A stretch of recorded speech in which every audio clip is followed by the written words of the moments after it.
ఓం శ్రీ సాయిరాం. పాండవులు వనవాసం చేస్తున్నప్పుడు 11వ సంవత్సరంలో రోమ ఋషి వనంలో ఉన్నారు. ఆ ఋషి శరీరమంతా రోమమయం. ఆ వనంలో ఋష్యశృంఖ వృక్షం ఒకటి ఉండేది. దాని ఫలమును భుజించిన వారికి ఎన్ని కోట్ల సంవత్సరములైనను ఆకలి దప్పులు ఉండవు. అయితే ఆ ఫలమును కోయకూడదు, క్రిందకు కోల్చకూడదు. ఎంతో ఆశతో ఆ పండును అందుకోబోయాడు. అది కదలలేదు. 2 చేతులతో ఎత్తడానికి ప్రయత్నించాడు. కొంచెం కూడా కదలలేదా పండు. ద్రౌపది, ధర్మరాజు ఇద్దరూ కలిసి ప్రయత్నించారు. లాభం లేకపోయింది. ఇద్దరూ వారు నివసిస్తున్న పర్ణశాలకు వెళ్ళారు. అక్కడ అర్జునుడు ఉన్నాడు. అతనికి విషయం చెప్పారు. ఇంతలో నకుల సహదేవులు వచ్చారు. వీరందరూ కలిసి ఆ వృక్షం వద్దకు వెళ్ళారు. అర్జునుడు ప్రయత్నించాడు. అర్జునుడు, నకులుడు, సహదేవులు కలిసి ప్రయత్నం చేశారు.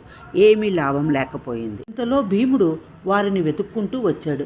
మీరంతా పక్కకు తొలగండి, నేనొక్కడనే ఆ ఫలాన్ని ఎత్తుతాను అన్నాడు. ఎడమ చేత్తో పట్టాడు.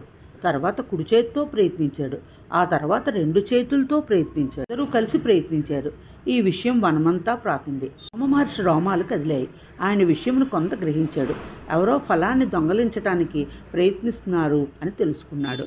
చాలా కోపంతో బయలుదేరబోతున్నాడు. ద్రౌపదికి, పంచపాండవులకు అప్పటికి గాని ఆ ఫలము యొక్క విశిష్టత తెలియదు. రానున్న ప్రమాదాన్ని గ్రహించారు. వారేమి చేయాలి? వారికి ఎప్పుడు వెంట జంట ఉండేది శ్రీకృష్ణుడే కదా. ద్రౌపది శ్రీకృష్ణుని ప్రార్థించింది. శ్రీకృష్ణుడు వచ్చాడు. జరిగిన విషయమంతా చెప్పింది ద్రౌపది. నీవే తప్ప మమ్మల్ని రక్షించేవారు లేరు అన్నా. అయితే మీరు చెప్పినట్లు చేయాలి. నేనేమి మాట్లాడినా చేసినా అడ్డు రాకూడదు. కృష్ణుడు రామ మహర్షి ఆశ్రమం వైపు బయలుదేరాడు. ఆయన ఎదురు వచ్చి, కృష్ణ, ఈనాటికి నా మీద దయ కలిగిందా?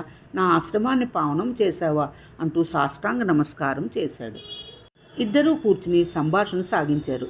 ఇంతలో శ్రీకృష్ణుని ఆదేశానుసారము పాండవులు ఆ ఆశ్రమానికి చేరుకున్నారు.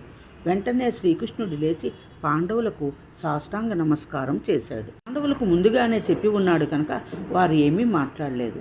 రోమ మహర్షి వీరెవరు ఎంత మహనీయులై ఉండాలి, కృష్ణుడే నమస్కారం చేశాడు అని తాను కూడా వారికి సాష్టాంగ నమస్కారం చేశాడు. వీరు సాక్షాత్తు ధర్మస్వరూపులు, సత్యవాక్య పరిపాలకులు అని పాండవులను పరిచయం చేశాడు ఆ నటన సూత్రధారి.